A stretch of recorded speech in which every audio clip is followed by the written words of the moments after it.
Okay, 12:35. Let's do it. Okay. Oh Welcome yeah. everybody to the 25 for 25 Zoom project learning. Super excited to have you all here. First of all, I just want to say thank you to all you guys for participating and then also just participating in the project as a whole. This has been one of the most beautiful experiences in my life, participating with all you guys, and just a big thank you. Shout out to all of you. Especially during these times, like hard times, like the fact that we're all taking this time to come together, connect, and to learn together is such a beautiful thing, and we should all give a little pat on the back and feel proud. Thank God. Okay, so first, quick couple of thank yous. Shout out to Nathan. Where's Nathan? Let's get that audio on for Nathan. Yeah, this is all Nathan's idea actually. Hi. Yeah, what's up, Nathan? From Brown. It was his idea to do a project-wide learning, so this all credit goes to Nathan here, so appreciate that. I want to thank Shira Kaplan for setting up the Zoom. So I'm pretty technologically challenged, and Shira Galler for making the poster for this and all our posters. Nice clapping hands there, Ellie. And for all the posters in the theme packets, and of course, Rabbi Shulman. Rabbi Shulman is really the backbone of this whole project, so super appreciative for that. So also just have in mind that all the learning that we're going to do together should be as a merit for a total healing for all the people in the world that are suffering from corona, and especially one of our 25ers fathers is in critical condition, and it should be a full healing for Chaim Mordechai ben Rachel. So our Torah should be a protection for everybody out there. Okay, so what we're going to do now is very exciting.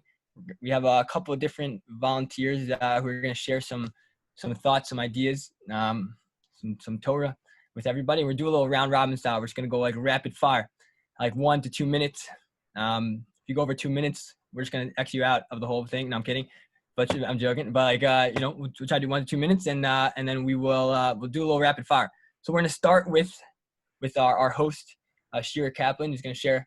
Yeah, there you go. So we'll have everybody will mute, and then we'll just go rapid fire. So introducing, okay, so how we're going to do this, first you're going to say your name, where you're from, your school, and then you could give a quick shout out to your 25er, and we'll go with that. So without further ado, Shira Kaplan. Amazing. Thank you so much. Okay. Hi, everyone. So I'm Shira. I've been sending you all of the annoying posts about the social media, but I'm so happy to see all of you. Wow, this is delightful. I'm from Central Louisiana, and I graduated from Tulane last May. And my 25er, Lissa Kipp, I don't know if she's here right now, but she hopefully will join at some point. But yeah, so thank you so much, everyone. So yeah, I just wanted to share a little piece of actually my favorite parsha, Beshalach. So this is at the end of the Pesach story. So Bnei Yisrael, the children of Israel, have crossed the Yam Sof. They are free from Egypt, and they begin singing Shirat Hayam, the Song of the Sea. And that's why, one of the reasons why we call this Shabbat that we read Beshalach, Shabbat Shira, which I also love, also because I'm Shira. So they sing Shirat Hayam, which is obviously a song, but the Torah has an interesting definition of what a song is. So I'm going to read from my Art Scroll Chumash, if anyone is following along, page 375, Parak 15, Tet Vav. Okay, so the Torah's definition, a song, is a profound and unusual spiritual phenomenon. So in normal life, we go through life and we have these experiences, all of these unrelated times. We suffer, we have painful experiences, we have good times, we have times where we miss the bus and we're left somewhere for an unknown reason. And all of those things seem so, they are totally incoherent and make no sense. And then sometimes we have a moment where we realize, oh, I had to miss the bus because because I missed the bus, I met this person, or because I didn't get this job, I was able to have this experience. Whatever it is, we have this flash of insight, and that's what happened at the Song of the Sea. So rarely we get this flash of insight that makes us realize how every note, instrument, and participant in God's symphony of creation plays its role.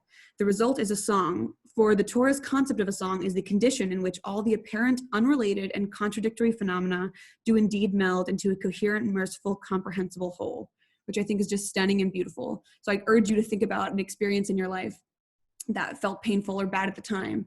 These are obviously smaller things. I don't mean large things like, God forbid, a family death or this whole pandemic, excuse me. But just to think about these things that every part of our life does have meaning. And if we look for those things, we look for the songs in our own life. It's really nice to be able to make those connections and recognize how we all matter. So I hope that gives you some comfort in this trying time. That's it. Oh no, you unmute yourself. Someone talking? Thank you. I was a little stuck there. Okay, beautiful. Thank you, Shira. Okay, next we will hear from, I hope I'm pronouncing this right, Ariella Di Giancino. Yeah. Can you unmute? Can she unmute herself? Shira, can she unmute? Can we get an unmute here? Okay, can you hear me? Okay. Hi, I am Mariella, and I'm from Italy. I'm in Rome, and I wanted to share something regarding Pesach because, like, 2 days ago, I woke up and, like, scrolling my WhatsApp, I noticed something that really made me think. Because between all the chats, like, I found out a photo that a friend of mine sent me, and this photo was saying, "Oh, I can't wait this 2020 to end. Like, let's skip it. Like, let's make the 2021 start now." And at that point, what I thought, it was like, in front of my eyes, like, came all the images of people who posted before the beginning of 2020s, like images saying, "Oh, I hope that 2020 will be a better year. I hope it will be more joyful. I hope I will be happier," and these things. And in that moment, like, I realized that most of the people who were saying these things were not people who lived really a miserable year, but they were just desiring more, something more that they didn't achieve during 2019. And at that point, like, in these days that I'm at home because it's like 2 weeks that I can go outside, like, it came to my mind the word Dayenu, because one of the songs of we say in Pesach is the song Dayenu, where we say, okay, it would have been enough. Like, there is this song, and I really love it because it's very easy to sing. And at the beginning, it starts saying, if he had only taken us out of Egypt and he had not punished the Egyptians, that would have been enough for us. And it goes on in this way until it reached the point where it says, if he had only brought us to the land of Israel and had not built the holy temple, that would have been enough for us. So this made me think about all the things that God made for us, and although, like, maybe for us it would have been enough, also something less. Like, he gave us more than how much we expected, and this is something amazing. So in these days, I am realizing that there have been a lot of moments in my life in the past where I didn't stop myself and I didn't say, "Oh, Dayenu," like, because we live in a society where it's always requested to do more, like, you to be better in your job, like, to achieve more goals. And it's very hard to stop and say, okay, it would have been enough also if I didn't do this. Like, I would have been happy as well. So I just was thinking about this. That's it. I will try to improve and to think about more the value of Dayenu in the future when the situation will be better.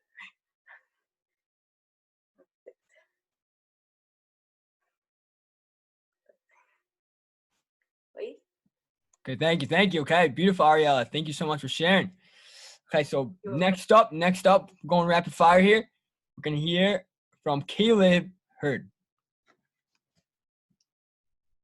All right. So during these times, I want to speak about Emunah because during these times, you really need to, like, focus or explore the idea of Emunah and understanding, like, how to trust Hashem. And so it was an interesting contrast written by the Beis Halevi. He's a rabbi who lived in Europe, like, in the 1800s. And so over there, if you open at the first page, he discusses the segula of Rav Chaim of Volozhin. And so the segula is for Emunah and for trusting Hashem. Segula means, like, I don't know how to translate segula, but I guess, like, protective. Hey, Caleb. Yeah. Don't mind me, but Could you just introduce yourself so everybody can know? Oh yeah, my name's Caleb. I'm from University of Houston. I'm at University of Texas. I'm in Houston now, but usually I'm in Austin. And my 25er is Andrew Hom, and he's in Arizona State University. I don't know if he's here, but yeah, so shout out to him. So the countries. So basically, the first page talks about this the segula, and the segula basically is that if you're in a time of trouble or you're a time where you're facing an enemy or threat, you should focus on internalize the idea of Einoi Melvadoi, or English, there is no other but Hashem. And so by doing that, if you understand it properly, internalize it properly, meditate on that, then the enemy will basically be neutralized. And so there's a famous story from the Brisker Rav. The Brisker Rav was trying to escape Nazi Germany, and he used the segula to escape. And the story goes that he was going through it was him and his family, and they had fake paperwork, and they're going through all different checkpoints. And as they get through, like, 3 checkpoints, they get to the 4th checkpoint. And when the Nazis guards comes out and says, okay, we need to see your paperwork. So the Brisker Rav looks at his family and says, anybody stop focusing on the statement of Ein Vadoi? And his son was like, yeah, I did. And so he told his son, okay, meditating on it again. So everyone started meditating on the same idea. The Nazi soldier let everyone go, and they made it to Switzerland, and they went to Israel after. So it's just an interesting old segula that goes back God knows how long. But maybe if we can try, we're not on the level of the Brisker Rav, but maybe we can try once a week to focus on the idea that there's only Hashem, and that'll help us increase our emunah and help us to trust Hashem and understand that even though we have coronavirus and so many different things going on, and people don't have work, and it's all this stuff, this crazy things going on right now, if we just focus on the idea that there's only Hashem and really there's nothing else in the world but Hashem, maybe we can see our enemies be neutralized as well. So thank you. Yeah, Caleb. All right, beautiful. Einoi Melvadoi. Okay, rapid fire here. Next, we will hear from, all the way from Vienna, Karal Zukowitzi. Did I say that right? Kind of. Okay, fair. Um. Okay, yeah. So if you could introduce yourself to everybody here. So my name is Coral. I'm 18. I'm going to the University of Vienna. That's how it's called, to the Public University of Vienna. And my 25er is Hannah Fishman right now. I don't know if she's here. So yeah, I wanted to talk about the Jewish birthday and why it is important to celebrate that day.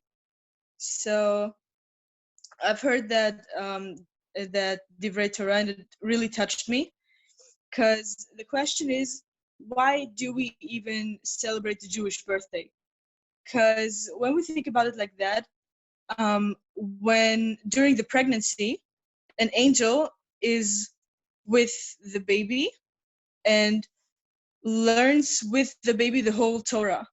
So when the baby is born, it forgets everything. So why do we even are happy on our Jewish birthday when we consider that we forgot the whole Torah? We learned everything when we were during the pregnancy, but when we came to world, we forgot everything. So we shouldn't even be happy on that day. But let me give you an example. When your grandma, for an example, or your mom gives you $50, you're very thankful for that, and you're gonna buy something beautiful with it. But when you spend the money, it's not gonna hurt you like that to just spend that much money at once. But when you work for that money, when you've worked very, very hard to earn that $50, you're gonna think about it more times if you should spend it on one expensive thing, or if you should spend it on at once. So the same thing is here with the Torah. If we would remember everything we've learned during pregnancy, we would kind of take the Torah for granted, because that's what Hashem gave us, and He gave us the knowledge, so we already know everything. So we would take it more for granted, if we would work hard to get the knowledge that we do about learning Torah. For learning Torah and gaining knowledge every day, hopefully, and we wouldn't take it as much for granted to learning Torah and knowing all these things as if we would just remember everything. So why we celebrate the Jewish birthday is that we celebrate like our Independence Day, that we got the chance to learn Torah and be happy that we have the opportunity to learn it. And yeah. Okay, beautiful, Karal. Thanks for sharing. Beautiful. Okay, continue the rapid fire here. We'll go with actually last week's winner of the 25 for 25 raffle, Yaira Katz. Hello. So I'm Yaira. I go to WashU in St. Louis. I'm from White Plains, New York, where I am right now. And shout out to Davida, who is my chavrusa. So similar to Caleb, I'm talking about Segula and Amuna, but unlike Caleb, totally different text, totally different context. So I'm talking about very specifically in Pesach, there are two specific names of Pesach that I'm going to be talking about, like the holiday of Passover. One is Chag HaMatzot, the holiday of matzah, or matzahs. And the other is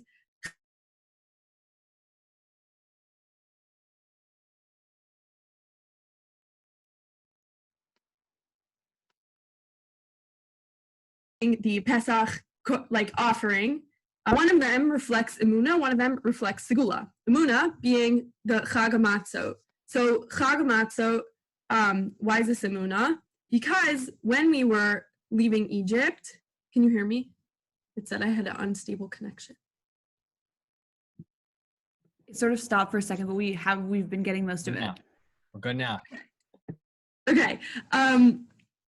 We were leaving Egypt. We said, you know what? Like, we don't need to wait. We don't need to fully get ready. Like, we're just going to go. Because Hashem told us now's the time. We have the emunah, we have the faith that we're just going to go. Hashem's going to watch out for us, and Hashem's going to take care of us. Chag Pesach, why is this segula? Why is this protection? Because when we did this Pesach, when we followed the Pesach offering, like we were supposed to, we put the blood on our doors. That was something that we had to, So this gave us protection from that last final plague, and we didn't have to lose anyone, God forbid, in our family. But if you didn't have Emunah in the first place, then you wouldn't have done the Pesach offering, and you wouldn't have protected yourself. And I think this reflects how even if it's a little bit of a catch-22, you have to have the Emunah to get the Segula, but you're going to get a little bit of Segula no matter what if you're in Am Yisrael, because we know from the 9 plagues previous, you didn't have to do anything except to be part of Am Yisrael to be protected from that. But at the end of the day, also, Judaism in general is something that you really have to opt into to gain the full beauty and the full segula and everything. And you really have to dive into your emunah and really take everything you can and give everything you can to gain that full segula and that closest connection that you can to Hashem. Yeah. Okay, beautiful. Thank you for sharing. Okay. Next, we will hear from Susie Meta. Yeah? Pronounced right?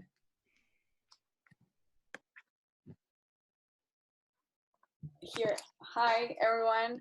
I'm from Argentina, from Latin America, so I hope everybody understands me because English is not my main language. But I want to share this idea that once I read a story about a rabbi who used to say that he was afraid when... Are you understanding me? Yes? Yeah, but what school do you go to? What school do you go to, and who's your 25er? What? What school do you go to, and who's your 25er? My school? Yeah. University of Belgrano. And my 25. Belgrano. And my 25er, it's my best friend, but she's not here. Elizabeth. I don't know which name she came to. Wait, did you know her before, or you became best friends through 25 or 25? No, we were friends since high school, Okay, nice. and yeah, we've been friends like forever, and we came with this idea, so we decided to do it together. Because like we always study together, about and that stuff. So we decided, yeah, and yeah. So well, want to share this idea with you, and if someone is saying me that they lived in Belgrano in the chat. But I don't live in Belgrano. I go to the university there. So for that, it's the university from. And yeah, well, I want to share this idea with you, and I hope everyone understands me because, as I said, I don't speak English. Well, once I read a story about a rabbi who used to say that he was afraid when he goes to the Shemaim, Hashem would ask him, "Why weren't you like Abraham Avinu?" And he would answer, "Because you didn't give me the life he had, the skills he had, and the background he had, and I wasn't like him. That's why." And Hashem would ask him with all our sage and avot. But the thing was, when Hashem asked me, "Why weren't you you?" I gave you all that potential. I gave you all that life, those challenges. Why you didn't use all that potential I gave you? And that's why I'm going to answer him. I always thought about this thing that Hashem created different fingertips for everyone. Like, have you ever thought how many people lived before you and had a different fingertip than you? It's crazy how many people live in the world with you, and none of them had the same fingertip. It's like crazy. So Hashem must have done that for something. Like, why wouldn't he? Because he wants you to use that thing, that special thing he gave you, and to share with the others so you can make the world like a better place. And I think that these times, like for example in my country, we can leave our house, we have to stay here. I don't know where it's in other countries, but and so why we don't use this time to think about us and like to explore that potential we have so we can contribute to the world by giving that thing only you can offer to the others. So that's what I thought. Okay, thank you. Yeah, I actually heard an idea similar to that about the fingertips, about like why we do this during Havdalah, like Borei Mereh Ish. It's like you're looking at your fingertips and realizing like you have a unique fingertips and you should bring your unique talents into the week. So very nice, very nice. Thank you for sharing. And the English was great. Okay, so next up is Alexander Bernstein here. Is he in the house? Alexander Bernstein?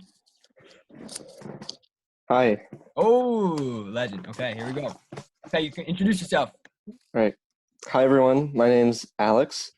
I go to Arizona State University, and my 25er is Asher Powers. So shout out to him. I'm just going to share a quick story. So this happened last night, actually. I was catching up with a friend who had just moved. So this friend was adjusting, and it was a little bit difficult, especially with everything going on these days. And I asked her how her Shabbos was. And she said, to be honest, she was a little bit dismayed because over the last year or so, she's becoming more religious, and she's been working hard on keeping Shabbos and doing all these things to grow in her Yiddishkeit. But now she's back home temporarily, like many of us under all the circumstances.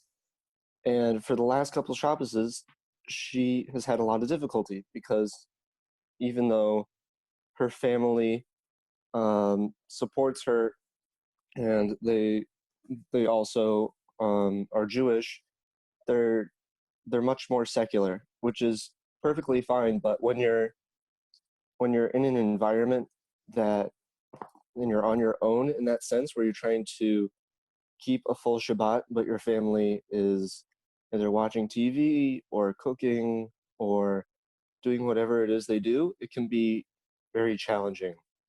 So I told her that actually what she's done to to keep Shabbat by making food for herself and encouraging her family to do more family activities together, like go on walks or play board games, and do everything she can while she's in her home to bring in the Shabbat. That's an extremely powerful thing that she would not have been able to accomplish anywhere else. So this actually relates to what we've just been reading in the Torah. We just wrapped up the book of Shemos with Parsha Vayakel and Pekudei. And it relates to the whole theme of this whole book, that when we're in exile, when we're not in the land of Israel, when we're when we don't have everything around us, the whole environment, the whole support network that we would have normally in a strong Jewish community, we have to do a lot of things for ourselves. And in this whole book, the central theme is all about transforming the physical into the spiritual. We leave Egypt, we're wandering around in the desert, and Hashem tells us to make this Mishkan for him. And he goes into detail about all of its vessels and everything involved in it. And he intertwines the story of the Jewish people in the desert and the golden calf. But finally, at the end of the Parsha, he returns to the fine details of the Mishkan. Why does he do this? Especially after having just explained it in detail in previous Parshiot. Well, one of the reasons is because it's part of the central theme of the whole book, is that the way we connect to Hashem on a higher level is by transforming the physical around us, the materiality, into something that serves Hashem in a godly way. We kind of elevate, just like the sacrifices, the physical into the spiritual, and we're able to transform that for Hashem's sake. And this is an idea that's brought down heavily by the Lubavitcher Rebbe, that when we're in exile, when we're surrounded by physicality, and we transform that by doing mitzvot, by bringing in godliness into our lives, we're able to reach Hashem on an even higher level and connect to that. So I told my friend that even though it's hard, even when it seems like you're on your own and you don't have the nice Shabbos environment around you, by bringing that into a place, into an environment where it's lacking, and turning that into something that is like a Shabbos environment, not only are you achieving something great, but you're connecting to Hashem on an even higher level than you would have ever before in an environment surrounded by this. So I was really proud of her. And I think we can all learn from this, that when we're in our day-to-day lives and we're going about that, even by doing one extra mitzvah, even by bringing in a little bit more godliness, studying for 5 more minutes every day, whatever it may be, doing something a little bit more godly every day in our lives will help elevate this exile to a higher level, so that we should bring Mashiach speedily in our days. So I hope everyone has a wonderful week, and we can continue doing more mitzvahs. Amen. Thank you, Alex. Beautiful. I just want to let everybody know that we've hit 25 minutes and we're still going, because we all know that like nobody actually does 25 minutes. We always do like a lot more than that. Can we be real? Yeah. Are we all agreeing on that agreement? Yeah. Okay, cool. Okay. So next up, we don't have that many people left.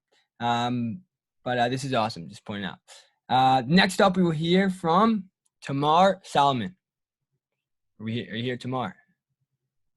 Hello. Hi. Can you hear me? Yeah. Okay. I'm Tamar. I'm from Queens, New York, and I went to school at the University of Texas at Austin. I'm back here in New York in semi-quarantine. So I wanted to talk about a quote from Pirkei Avot, which is Yoshua ben Pirchia used to say, to appoint yourself a teacher acquire yourself a friend and judge everyone favorably. And I wanted to talk about how all those three things are intertwined and how that impacts us. And I think it's such trying times like now that it's very important to strengthen ourselves in learning Torah, but also how do we do that in a way that is not too difficult, in a way that everyone can achieve it to a certain extent. And a big way to do that is to, one, find yourself a teacher because it helps you keep yourself accountable, but also how do you find yourself a teacher and where do you get a teacher? And I think that the biggest thing that we can take away from this entire project is that a teacher can be anyone, and it doesn't have to be someone who necessarily knows a lot more than you, and it could be someone who might even know less than you. The whole point of finding yourself a teacher is to find yourself a different perspective, because not only will you learn Torah from another person's eyes, but maybe you'll learn something that you thought you knew and see in a different light, or maybe you'll pick up something that you might have forgotten. And I think that's why it's so important to learn with someone else, is that when we learn with someone else, we think sometimes that we know everything, but we realize how the Torah has 70 faces and how those faces look very different through every person, and how for each person that's still a right way to practice or to view Judaism, which I think is very beautiful, and it makes it very palatable to every Jew, and there isn't just one way to be Jewish. So that is to find yourself a teacher, to acquire a friend, because we make friends through sharing words of Torah. And I think by also learning with someone who is on a different level than you, it could be less, it could be more, it doesn't matter, is that you learn that people go through different life experiences, and by seeing the Torah through their eyes, you learn to judge them in a different way. And it might mean that you hopefully will judge everyone more favorably instead of being less harsh because this person doesn't practice the way I practice or doesn't observe the way that they're supposed to observe. And I think it's very beautiful to have that kind of insight when learning with other people and when learning Torah. So I hope everyone keeps the strength, and yeah, that's a sewing machine, someone else in the back. All right, thank you. Thank you, very apropos. Okay, beautiful. All right, now next up, my good friend from way back, Rabbi Gil Melkin. Not yet. So my name's Gil. I'm a senior, kind of. I don't even know what's happening with my senior year right now, but I'm a senior at the University of Maryland. And my Rebbe is Tyler Schwartz. He's on this call, Baruch Hashem. I've been a Talmud of Tyler for like 8 months now. It's been unreal. And I want to talk about, first thing, an idea I heard recently about Pesach, which I thought was a beautiful idea, very, very apropos for, I think, also connecting to Purim, what Purim's really about in this time period between Purim and Pesach. And it's really just about the names of the things we do at the Seder. Specifically, the first one is called Kadesh. Now, I never put much thought to it, but it sounds a little weird because what we're doing is making Kiddush. So why don't we call it Kiddush? Why do we call it Kadesh? Kadesh meaning to sanctify, to make holy. And the idea is, this is an idea from Rav Tzvi Yehuda HaKohen Kook, is that we're really setting off the Seder with this mindset of we're making this Kadesh. This isn't just a random meal we're having. These aren't just mundane things that we're doing, all these all these different practices that we have at the Seder. This is something that's Kadesh. It's something that's holy, that we're sanctifying. And I think that's the message that's the message of Purim, is that we're taking the physicality and making it sanctified. We're taking this wine and we're using Mishloach Maror and the Suda and making it something holy.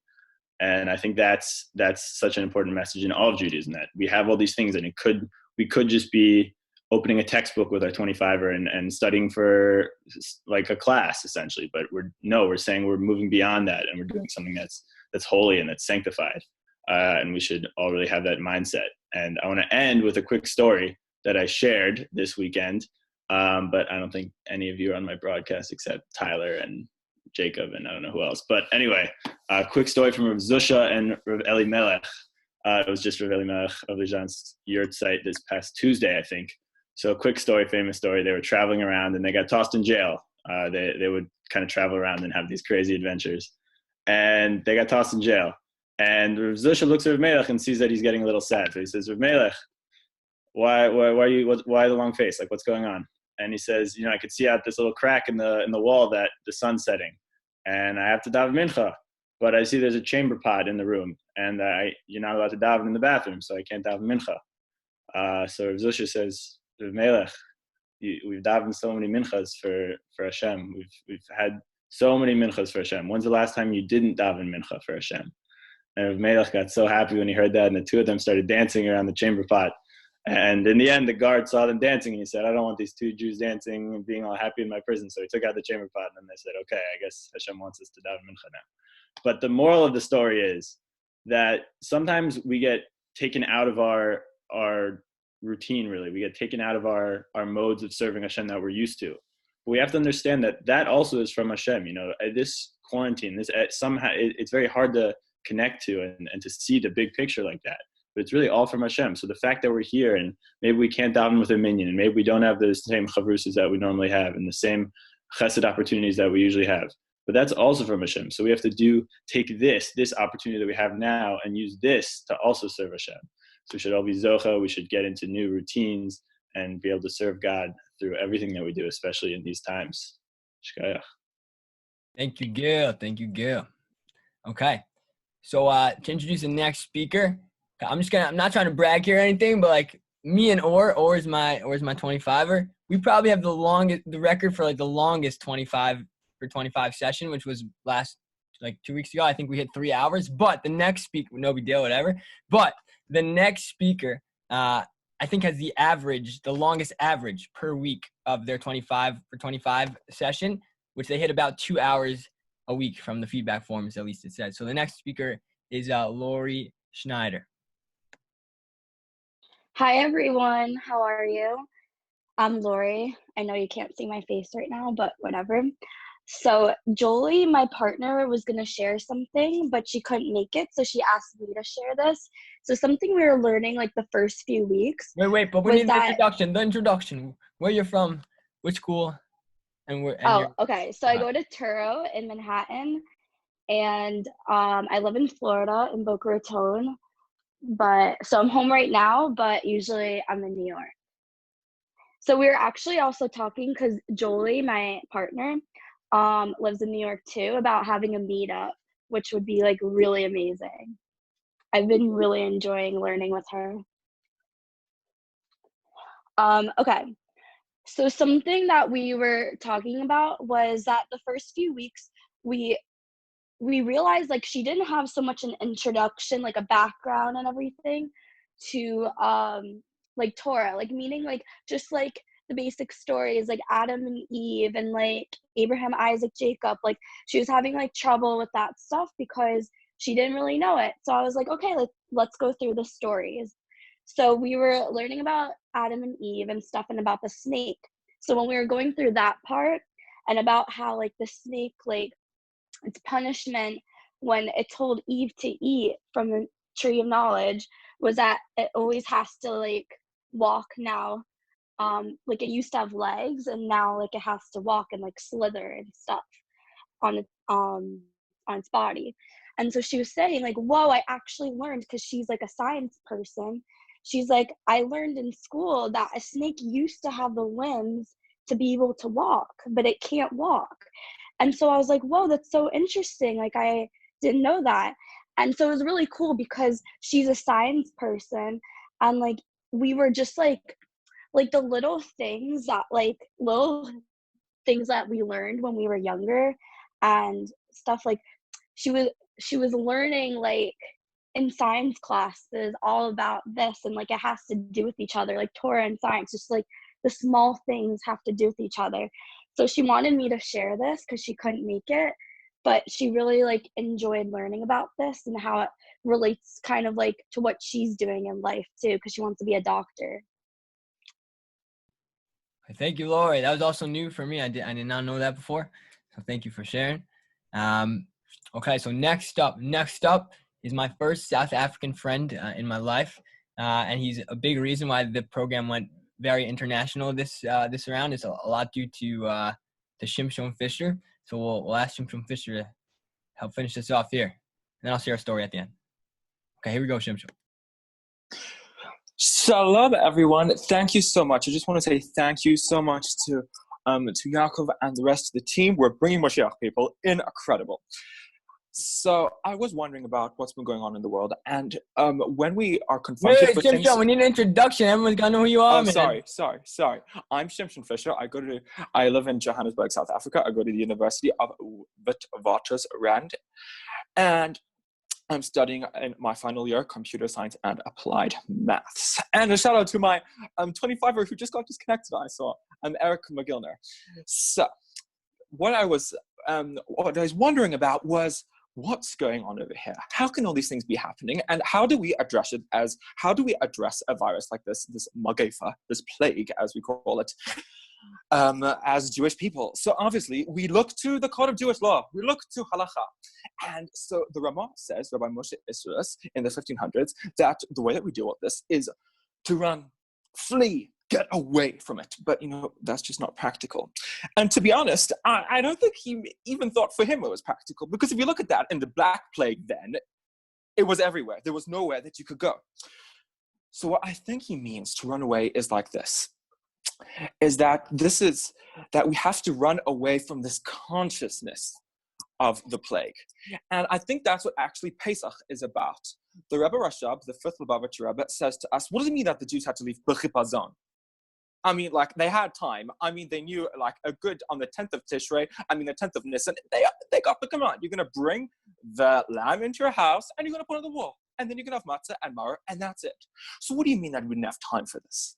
What's this big rush that's happening? There is no need for a rush, seemingly. And what he says is so powerful. What he means to say is that when you're trapped, when you're in a place of torment, and we all have this, when we're having a psychological difficulty, when we're going through darkness, when you have a relationship where someone's being toxic, or when something is challenging and there are these people in your life, or you're going through something in your own personal life, in your journey, we need to see what we can do. We need to, he says, the only way that we can deal with this is to identify this darkness and then run. Run as fast as you can. And when we do that, when we're able to see what this is, identify it, and ferociously extricate ourselves from it, that's how we merit Geula. That's how we get out. And I pray now, as the Prophet Yeshaya says to us in his wisdom, he shares with us that the last exile was through a rush and through panic. But this one, it's going to be gradual, and we're going to know that it's coming. So please, God, it should be that way with the coming of Mashiach b'mehera v'yameinu. Amen. Wow. Speechless. Honestly, speechless. I crown you king. That's crazy. Thank you for sharing, Shimshon. Okay, it's going to be hard to follow. Okay, wait, is Zeke Kaplan here? If Zeke Kaplan is here, then he is the next guy. But if not, Zeke, going once, going twice, sold to Jacob Bach. Okay, so I just want to end with a story, and then we will wrap it up. This historic Zoom. We were going to do this, by the way, before all the Corona stuff. I'm saying everyone was copying us. This was in the plans for a while. Nathan told me about this before the project even started. So just saying what's up. Okay, so I'm Jacob Bach. I live in Teaneck, New Jersey. I'm there now. I go to Yeshiva University. My 25er is Or Yaron from University of Florida. What's up, guys? Boss. We've now learned together this whole year. And I just want to share with you guys my favorite Pesach story, which is it's going to be longer than 2 minutes, but I guess I made the rules here, so I'm going to do that. And then we'll call it a day. So I heard this story when I was on my Poland trip in Auschwitz. And the story goes as follows. There was a Chabad rabbi in Florida, and he had a shul, he had a congregation. And every holiday, when the priest, the Kohanim, would go ahead and bless the people, which they do every holiday outside of Israel, he noticed there was this one elderly gentleman that he left. He would just leave shul every time before the Kohanim would bless the people. And the rabbi's like, strange. This is so strange. Every year, this guy would just leave. So he figured I'm gonna get him to stay. So he decides, what am I gonna do? I'm gonna invite him to my house for a meal. So he's coming for lunch. He's got to stay to the end of shul. So he goes, he invites the man. The man's so happy. The guy invited him for lunch. And they're about to start like the part of davening where the Kohanim bless the people, and the rabbi is looking over to see what's the guy gonna do. Like, is he gonna stay? Is he gonna go? And sure enough, the guy leaves. He walks out of shul, and the rabbi's like, "What? Like, how can you do that? I invited him for lunch." But okay, so he goes outside shul after shul's over, and he sees that the guy is just waiting there with his talis bag, waiting to go to lunch. Has a big smile on his face. Okay, he's like, strange. So they go to his house, and like, you know, when another Jew wants to open up another Jew to, like, you know, speak a little like more from the heart, you know, you have a l'chaim, you have like a little bit of schnapps. He pulls out the booze, and he gets him a little tipsy, and he says, like, listen, I don't want to impinge or anything, but I just noticed over the years that you leave every time before Birchas Kohanim, before the Kohanim bless the people. And I just, like, I wanted to know, like, what's going on with that. And the old man's face, like, goes like white, kind of like my face is right now. Sorry, the lighting, yeah. But like, yeah, his face goes white, and it's like the rabbi's like, oh, okay, sorry, like, I didn't mean to budge, like, to get into your personal life. He's like, no. The old man says, okay, I'll tell you the story. And he says, it was I was in Auschwitz. I'm a survivor of Auschwitz. And it was like the early 1940s, sometime in Auschwitz, and it wasn't looking good. People were really down, and we were kind of losing hope. But there was one Jew, one elderly gentleman, one old man, that was on fire, and he was so on fire that he even like grew a little bit of a beard, and in Auschwitz, and hid it under a scarf, and he would go up to everybody and he would give encouragement. He knew exactly what to say, the right words. And it was getting towards this time of year, kind of the time of year we're in right now, right before Pesach. And he went up to all the Jews in the camp and he said, guys, Pesach is coming soon. What are we going to do about matzah? How are we going to get matzah? And they literally start laughing at him. We're in Auschwitz, man. Like, we're not going to get matzah. We just have to live. Like, forget matzah. We can't even get regular food. And he said, no, guys, I'm serious. We need matzah. Like, it's Pesach. We have to have matzah. And they see that he's serious. So they start coming up with all these different ideas. And they're saying different ideas, like, no, that's crazy, it's never gonna work. And this old man tells the rabbi, he says, but there was one guy, and he said, you know what, I work actually in Rudolf Hess's house. Rudolf Hess was the commandant of Auschwitz, and I work in the kitchen, and I think I might have an idea. I might be able to steal some flour. So, but he's like, he wasn't so comfortable with it. Finally, they convinced him. He goes in every day.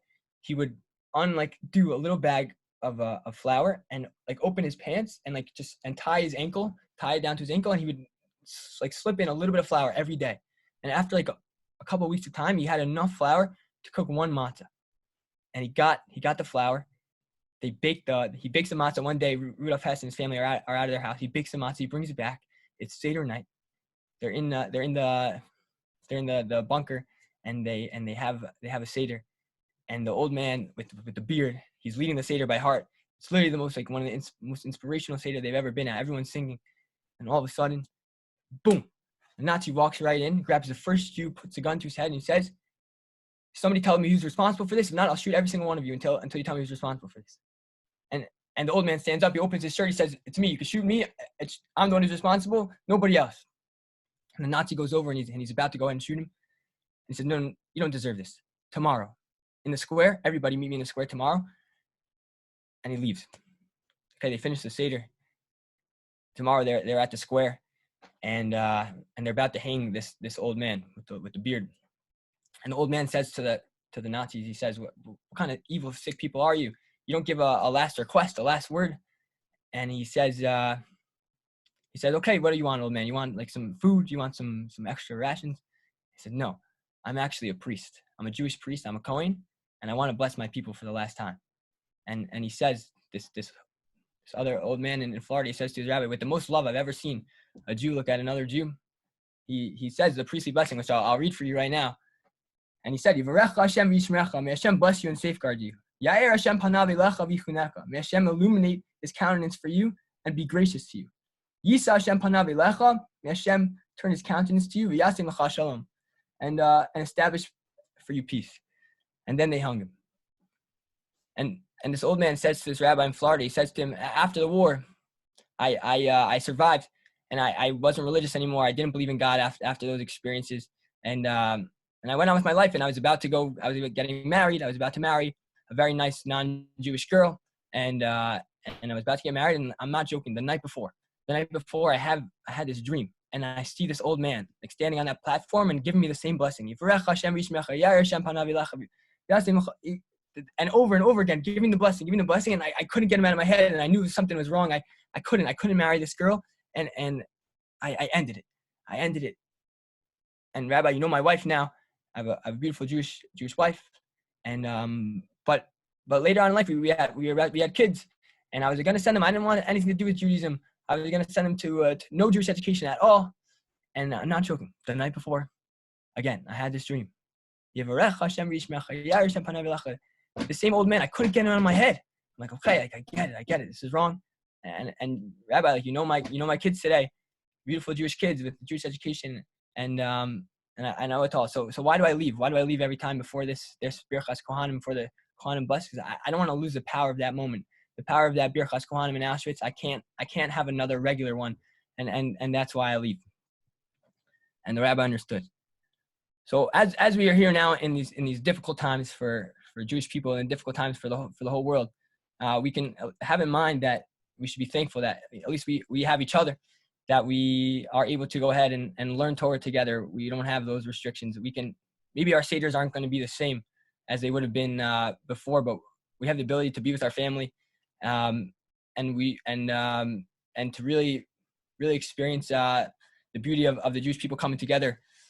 A little bit like this, and you really see it in the world now of like all the Jewish people coming together, making all these Zoom calls, copying 25, no big deal, and we should merit together to really bring the full geula, the full redemption this coming Pesach or before, with Shimshon leading the way, and it's been such a beautiful experience doing the Zoom call with you guys. It's been a beautiful experience with the 25 for 25 project with all you guys. I look forward to a lot more learning together with all you guys in the rest of this semester, however long it's going to go, we'll see. And also for future years to come, you're always welcome. Once you're part of the 25 for 25 family, you're always part of the 25 for 25 family. Even if you graduate, maybe once you have kids, then we'll cut you out. But until then, you're always welcome to join. It's been so amazing, and we should all have a beautiful rest of our Sunday, beautiful rest of our week. L'chaim, l'chaim. Yeah. Okay, we can awkwardly leave now. Woo! Bye. Thank you. Bye-bye, everybody. Thank you. Shkoyach. Thank you, everyone. Thanks so much, everyone. You did a great job. Bye. Stay safe. This was beautiful. Shout out to Sarah from France. Bye, everybody. We're also gonna have an Australian person give. But shout out to Jacob Bach from Teaneck, New Jersey.